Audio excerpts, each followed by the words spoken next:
Olá a todos, olá meus amigos, minhas amigas.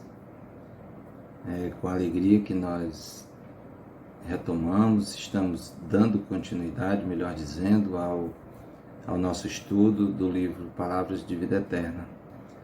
Mais uma vez nós queremos aqui pedir aos nossos amigos espirituais, os benfeitores que nos orientam e que nos acompanham em nossa caminhada, que a gente possa transmitir com a maior fidedignidade possível a mensagem do capítulo 43, que é a mensagem de hoje que nós estamos levando para vocês. Sempre nos referimos a todos vocês que nos acompanham, dizendo da nossa gratidão, da nossa alegria em ter vocês conosco. E quando nós entendemos que de alguma forma essa mensagem tem chegado a alguns corações e que tem tocado esses corações, de uma alegria para a gente, porque de certo modo a gente está levando algum tipo de consolo, de fraternidade, alguma mensagem que possa realmente trazer uma esperança, trazer renovação para aqueles que nos acompanham, para aqueles que nos assistem. No capítulo de hoje, Emmanuel ele dá continuidade ao tema mediunidade. No capítulo 42, intitulado No Serviço Mediúnico, ele trouxe uma passagem de uma carta, da primeira carta de Paulo aos Coríntios, e no capítulo 43, na lição 43, intitulada Na Mediunidade, ele também vai trazer uma passagem da carta aos Coríntios, só que da segunda carta, constante lá do capítulo 4, versículo 7, que na Bíblia de Jerusalém ele traz a seguinte titulação da perícope: Tribulações e Esperanças do Ministério. Essa perícope vai do versículo 7 até o 18, e ele traz a seguinte mensagem, conforme está traduzido na Bíblia de Jerusalém: Trazemos, porém, este tesouro em vasos de argila, para que esse incomparável poder seja de Deus e não de nós. Então aqui o Emmanuel traz essa parte, né, esse versículo,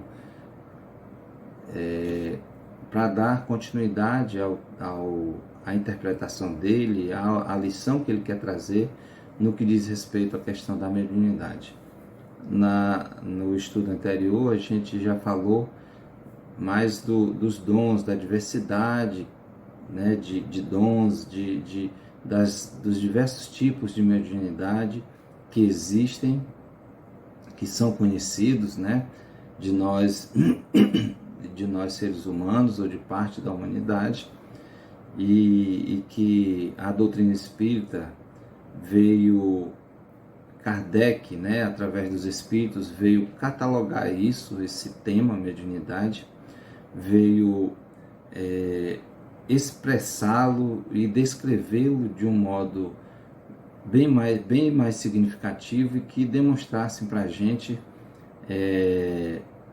essas lições que a mediunidade nos traz, e qual o seu papel, qual a sua utilidade, o que nos compete a nós, a todos aqueles que nos descobrimos médiuns, né?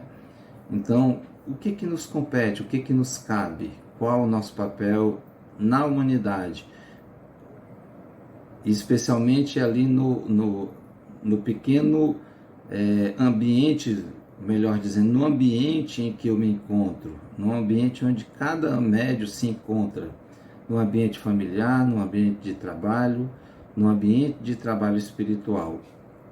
O que o médium deve fazer? Qual a finalidade da mediunidade, e o que nós, os médiuns que a que a temos, né, como, como instrumento de trabalho, o que nós estamos fazendo dela, né? O que nós estamos fazendo dessa mediunidade?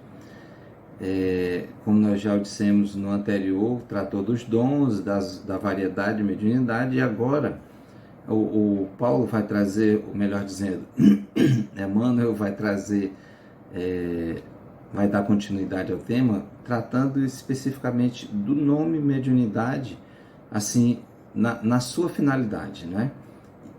E aí, o que ele já nos diz no primeiro parágrafo? Utilizando as faculdades mediúnicas de que foste dotado, não ouvides que funcionas à guisa de refletor, cujo material de estrutura nada tem de comum com a luz que retrata. E aí, comparando com o versículo, né, ele traz o exemplo do vaso de barro, tesouro em vaso de barro, porque um vaso de barro é muito fácil de se quebrar, né, muito fácil de ser destruído. E você guardar tesouros no vaso de barro, talvez não fosse muito prudente, né? Contudo, o fato de você,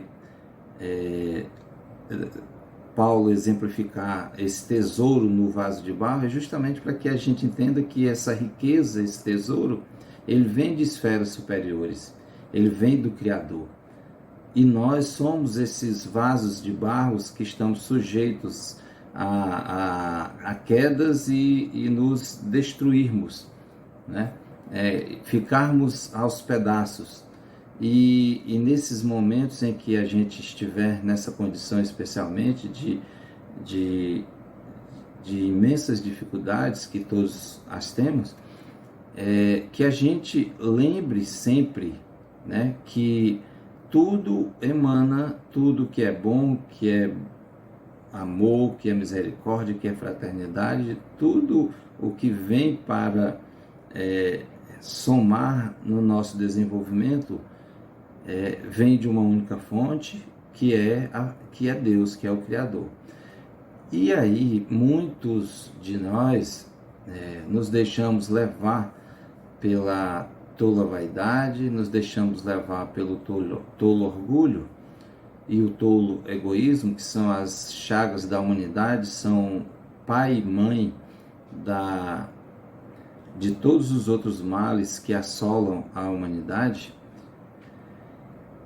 Nós nos deixamos porque, de certa forma, nós temos uma mediunidade que tem um certo destaque no sentido de que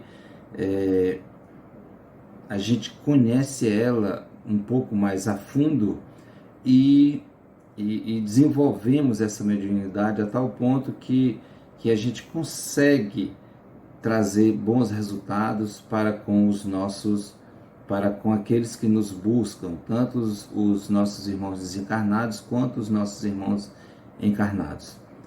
Só que aí, dada a nossa fragilidade, como a fragilidade de um vaso de barro, a gente corre o risco de cair nas armadilhas que o mundo nos oferece, ou nas armadilhas que a nossa própria imprudência nos lança, né?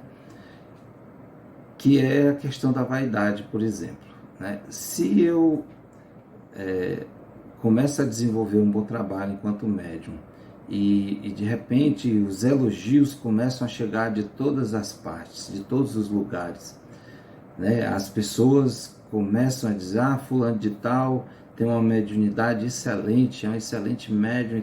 E aí o que ocorre? Esse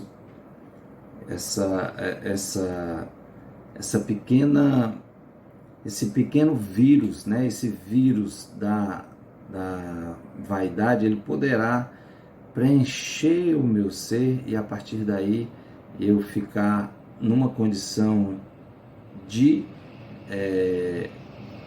se achar grande, né? De se achar o melhor, a melhor das criaturas, de imaginar que eu consigo, que tudo que acontece no trabalho mediúnico, o desenvolvimento alcançado, que isso é um mérito único e exclusivamente meu, né?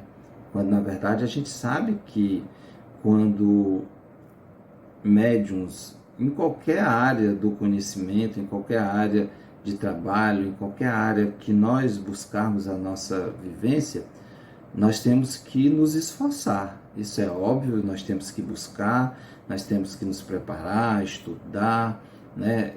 Temos que ter compromisso, temos que ter disciplina, mas a gente sabe que a fonte é única, a fonte de todo o saber, de toda a vivência, de todo o conhecimento, é uma fonte única, que nós bebemos nessa fonte. E a gente não pode esquecer disso e achar, a gente querer tirar Deus do centro e nos colocar no centro. Porque é o grande erro que a humanidade comete. Um dos grandes erros da humanidade é esse, de a gente se achar numa condição de inteligência tal que queremos nos sobrepor ao próprio Criador. E isso é um grande equívoco, né, de nossa parte. Então, esse exemplo que Emmanuel nos traz é muito significativo para a gente entender que nós somos frágeis, mas que o amor emana de Deus. E desenvolver e trabalhar a mediunidade é amor, é caridade, é misericórdia, é fraternidade.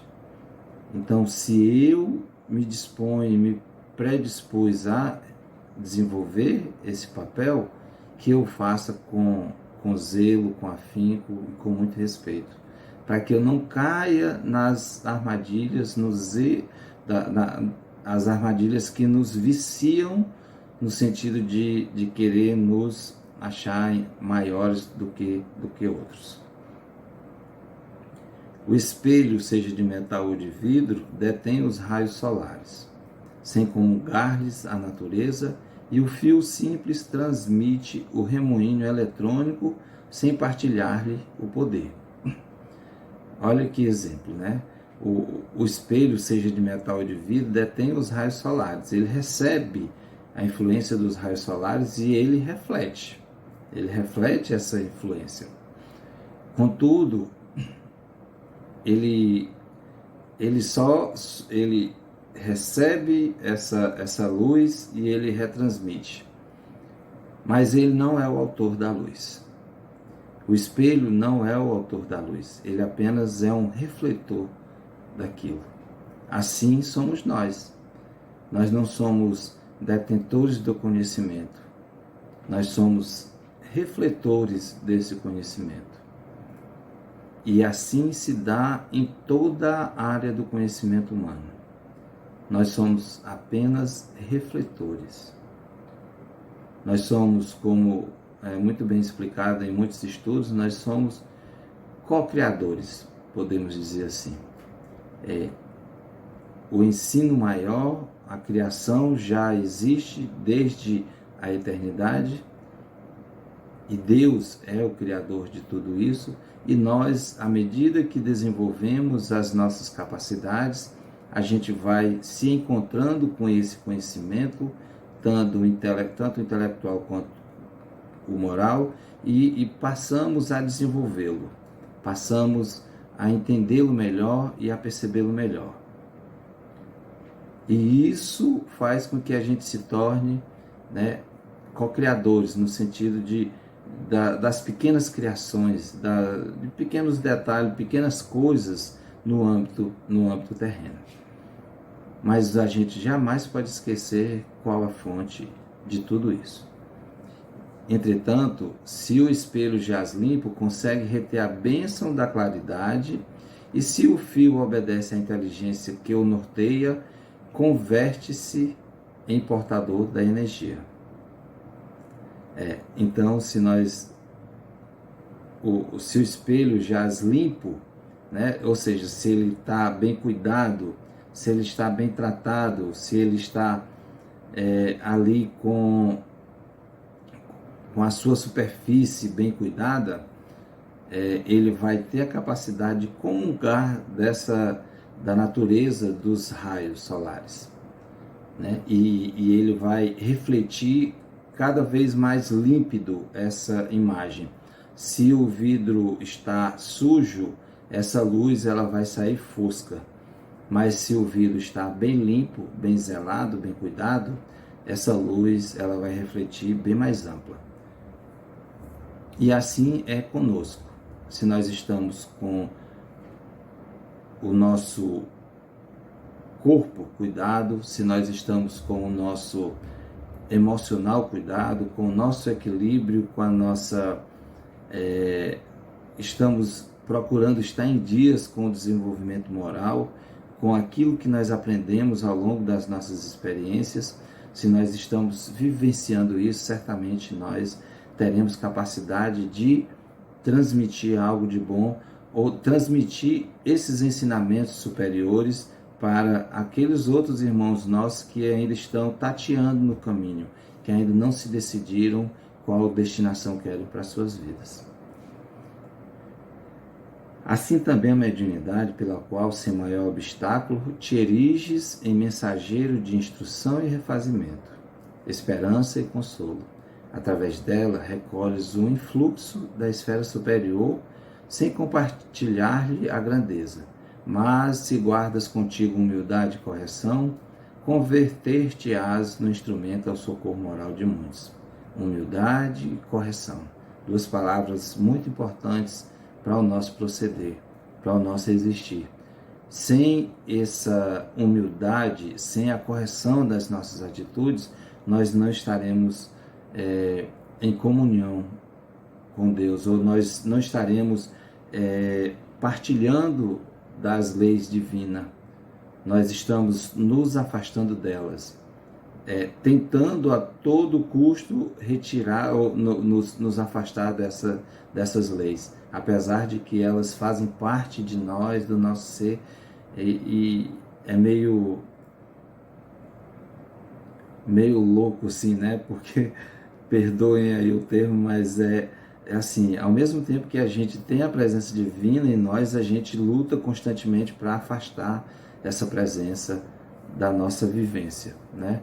É uma coisa meio difícil de compreender ainda, eu particularmente, com a minha mente ainda tão limitada, tão tacanha, né? Tenho sim a dificuldade de compreensão em relação a isso. Mas certamente um dia aprenderemos, e essa é a busca nossa do cotidiano. Assim, todavia, assim como às vezes o espelho se turva e o fio se rompe, exigindo reajustamentos, também a força mediúnica em tua alma é suscetível de rupturas diversas, reclamando trabalho restaurativo. Aí a gente tem que lembrar sempre dos grandes exemplos que nós temos no campo da mediunidade, né? São muitos, e aí os mais conhecidos nossos, a gente tem o nosso querido Chico Xavier, ainda em vida, Divaldo Pereira Franco, Raul Teixeira, grandes outros médios, Dona Ivone do Amaral, né, que foi um exemplo assim ímpar de zelo e cuidado com a mediunidade desde a infância, assim como Chico Xavier. Então são nomes que não podem ser esquecidos por nós, que detinham essa mediunidade e fizeram jus àquilo que eles se comprometeram com a observância do trabalho e do compromisso assumido perante a espiritualidade superior, perante a Deus, nosso Criador. Não te faças assim ao desânimo ou à negação se essa ou aquela dificuldade aparece na obra do intercâmbio. Então, por vezes, a gente já presenciou com a vivência com outros irmãos nossos, médiuns, que está com uma dificuldade ali na realização do trabalho mediúnico e meio que ficam ali preocupados, o que está acontecendo, por que as coisas não estão acontecendo. E aí basta que cada um olhe para dentro, observe o que está sendo feito em sua existência, como está sendo o seu dia a dia, como você está agindo perante o próximo, qual o compromisso que você realmente está, qual o tempo que você está realmente dedicando a isso, para esse compromisso assumido, né? É óbvio que aqui a gente não vai deixar de cumprir com as obrigações terrenas. Lembremos que Chico Xavier cumpria a sua carga horária de trabalho profissional, e somente depois ele ia exercer a sua mediunidade no centro espírita, nas visitas que ele fazia, apesar que certamente ele também exercia essa mediunidade no exercício do seu trabalho, porque ela está presente em cada um de nós, em mais ou em menos evidência, mas nós vivenciamos ela no cotidiano. O erro no clima da sinceridade é sempre lição. Afervora-te no trabalho do bem e recolhe-te à humildade do aprendiz atencioso e vigilante, gastando severidade contigo e benevolência para com os outros, porque qualquer dom da luz divina na obscuridade do ser humano, qual se expressa na conceituação apostólica, é um tesouro em vaso de barro, para que a excelência do poder seja de Deus e não de nós. Então, a excelência de todo o poder que existe, de toda essa coisa bela, essa beleza e essa grandiosidade que é a mediunidade, nós somos instrumentos dela. Nós somos aqueles que a carregamos conosco para fazer e tentarmos fazer isso da melhor forma possível para fazer com que ela resplandeça, para que a luz que vem do alto chegue em nós e a gente possa refleti-la o mais límpida possível, e não que nós estejamos tal qual um espelho descuidado, sujo, e que aí sim refletiria essa luz não na sua plenitude, mas que nós estejamos com a nossa mente, com o nosso coração, com o nosso ser espiritual o mais límpido possível, para que a gente transmita e faça chegar aos nossos irmãos mais carentes de amor, de afeto, de respeito, os nossos irmãos que estão mais distanciados do amor divino, que a gente consiga reaproximá-los, que a gente consiga levar para eles lições, exemplos, aprendizados que os façam compreender a necessidade de retomar o caminho certo. Então, meus amigos, era isso que nós tínhamos para hoje. Que Deus nos abençoe a todos, cada um de vocês nas suas casas, nos seus lares, onde estiverem nos acompanhando, nos assistindo nesse momento. Que o amor de Deus, o amor do nosso Mestre Jesus preencha todos os vossos corações. Que logo nos encontraremos no nosso próximo estudo. Que Deus nos abençoe a todos.